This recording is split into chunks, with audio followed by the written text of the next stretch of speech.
Gerai, šiaip sekėsi tikrai gerai, aš net pats nustebęs, mus matytos nesėkmės ir tie gedimai ir tos bemėgės naktis akumuliuoja, žinai, tai mes, kuo mums sunkiau, to geriau jaučiamės.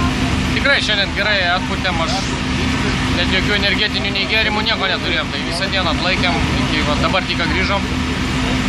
Taip normaliai atpūtėm, jau šiandien bėdų neturėjom. Pravažiavom viską gerai, manau, rezultatas bus toks šiandien visai neblogas.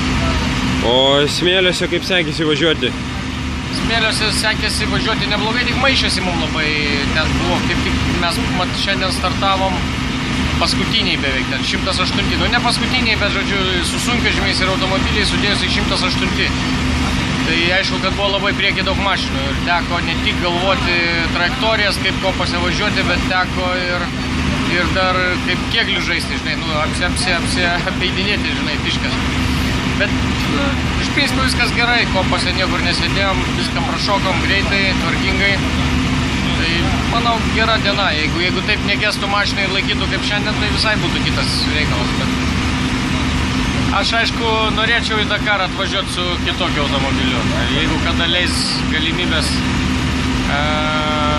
atvažiuoti su prototipu, su rimta technika, nes mes čia važiuojam tikrai kaip ubagai. Ir ta mašina, nu, jinai faina, bet jinai yra, aišku, tokiom rimtom varžybom jinai yra per silpna. Ir jinai jau byra, jau diagnozių tiek daug, kad mes čia tik spėjam galvot, ką reikia padaryti dar, kad kaip nors jinai datemptų iki finišo, nes realiai jau dabar jau tempą visai numetinėjom, nes bet kurią akimirką baisu, kad vėl kaip ir vakar gali sustoti, įsiskesti, nes ne tas automobilis, su kuriuo būtų malonu važiuoti iš tikrųjų. Kaip su šturmanu sekasi?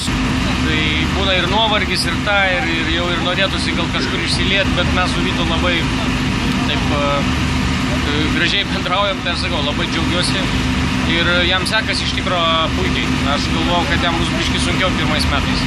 Bet jis taip įsivažiavo, tai šiandien jau pasijutau labai komfortiškai.